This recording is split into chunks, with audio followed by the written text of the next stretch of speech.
On a eu un superbe week-end ensoleillé et peut-être certains d'entre vous en avez profité pour travailler dans votre jardin. Et peut-être que vous utilisez des pesticides pour enlever la mauvaise herbe, mais il faut faire attention parce que certains pesticides peuvent être très mauvais pour la santé. Pour nous en parler aujourd'hui, nous accueillons ici en studio Jean-Patrick Toussaint, qui est chef des projets scientifiques pour la Fondation David Suzuki. Bonjour, Monsieur Bonjour. Toussaint. Bon matin. Bon matin. Premièrement, est-ce que vous pouvez nous parler de la mission de la Fondation David Suzuki? Oui, donc ça fait 20 ans que plus que 20 ans que la Fondation existe à travers le Canada, puis presque 5 ans au Québec. Puis très simplement, la mission, c'est de protéger la biodiversité, la nature pour le bienfait de l'environnement, mais aussi, surtout la santé des gens, pour les générations courantes et les générations futures. Comment est-ce qu'on fait ça?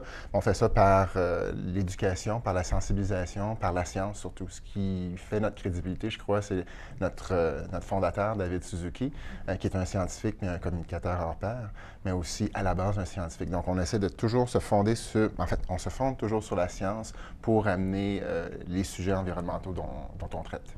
L'été, on utilise beaucoup de pesticides.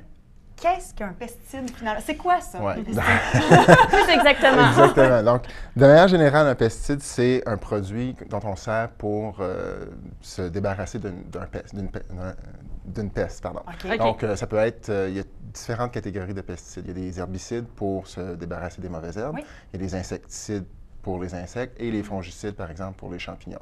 Donc, les pesticides, c'est un petit peu un nom fourre-tout dans lequel on trouve différentes sortes de produits qui peuvent se débarrasser de différentes pestes. Donc, ils sont utilisés principalement en agriculture, parce que l'agriculture de grande échelle, on ne peut pas toujours aller sarcler, enlever les mauvaises herbes à la main, c'est difficile. Donc, principalement là où ils sont utilisés, mais on peut les retrouver aussi chez soi. De moins en moins, j'en discuterai un petit peu tout à l'heure, mais effectivement, on peut s'en servir dans le jardin pour les pelouses, entre autres. Est-ce que ce sont tous les pesticides qui sont dangereux pour la santé? En fait, la plupart, mais pas tout. Ça dépend de différents facteurs. Ça dépend de la concentration qu'on va utiliser, du type de pesticide. Je donne un exemple. À la fin des années 50, Rachel Carson, qui est une biologiste marine, curieusement, a commencé à regarder justement l'utilisation des pesticides. Elle a écrit un livre qu'on appelle Silent Spring, le titre de son livre. Ça a été publié en 62. Et ça a été un peu le mouvement embryonnaire environnemental tel qu'on le connaît aujourd'hui. Ça a donné éclosion au mouvement environnemental. Pourquoi?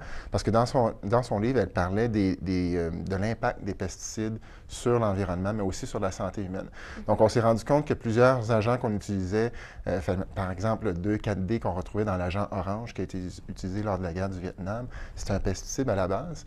Et donc, ça a été prouvé comme étant néfaste. Donc, on s'est rendu compte que plusieurs produits qu'on avait commercialisés étaient néfastes pour l'environnement, pour la santé.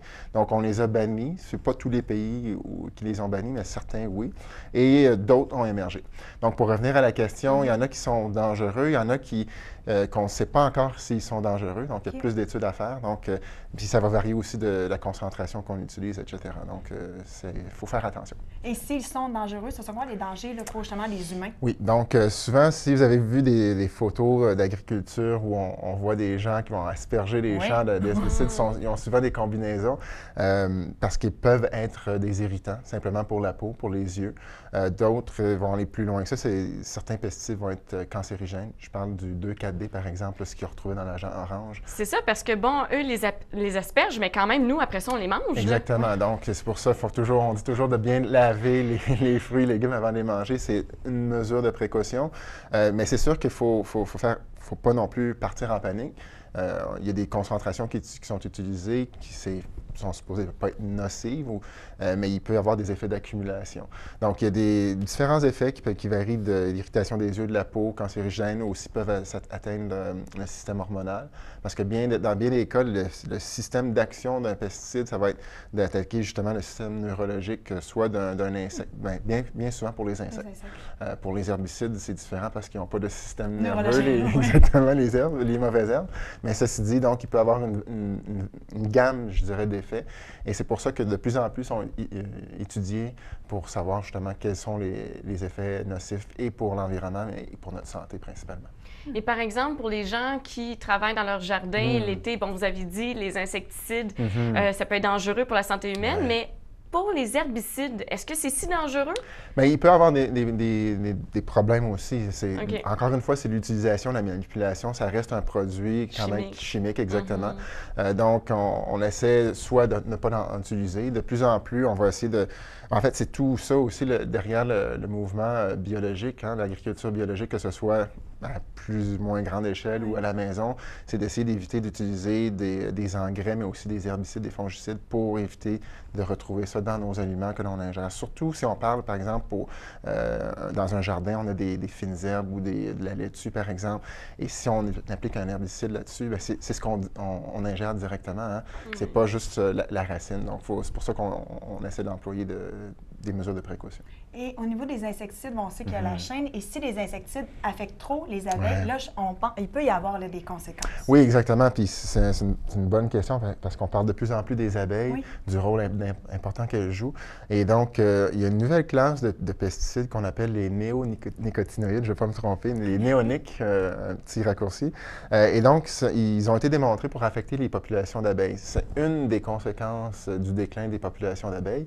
Et les abeilles, elles pollinisent plus que le tiers de tous les fruits et légumes que l'on consomme. Donc, elles ont un rôle vraiment vital pour notre chaîne alimentaire, pour les écosystèmes. Mais outre les abeilles, ces néonicotinoïdes-là peuvent affecter d'autres insectes. Donc, même s'ils sont supposés cibler un insecte en particulier, on s'est rendu compte qu'elles affectent les abeilles, peuvent affecter d'autres insectes, dont, par exemple, les oiseaux vont se nourrir lorsque c'est le printemps, lorsqu'ils refont une famille, etc. Donc, on se rend compte qu'il y a des impacts sur l'ensemble de l'écosystème. Et nous, l'être humain, on est un élément de ces écosystèmes-là, donc ça peut avoir un impact sur nous.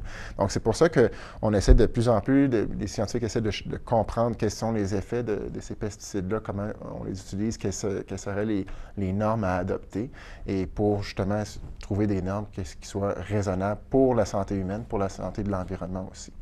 C'est plus difficile pour la population d'aller cogner aux portes des agriculteurs, leur demander de ne pas utiliser de pesticides. Mais si nous, à la maison, on a un jardin, est-ce qu'il y a des solutions qui existent plus biologiques que d'utiliser des pesticides chimiques? Pour avoir des belles tomates. Oui, des belles tomates, comme notre réalisateur Mike, qui nous apporte toujours des belles tomates. J'ai hâte d'écouter d'ailleurs. Donc, oui, il y a des solutions. C'est sûr que la première solution, c'est de ne pas en utiliser. Donc, le fameux sarclage, c'est-à-dire de retirer les mauvaises herbes à la main. Il y a d'autres, ensuite, solutions qu'on peut utiliser, les fameuses recettes maison, là, par exemple, de nos grands-mères, de nos grands-pères, qui peuvent être utiles, effectivement. Est-ce que vous en avez une à nous donner? Ben, en fait, il y a toujours, pour les champignons, par exemple, il y a souvent le mildiou, par exemple, en est un.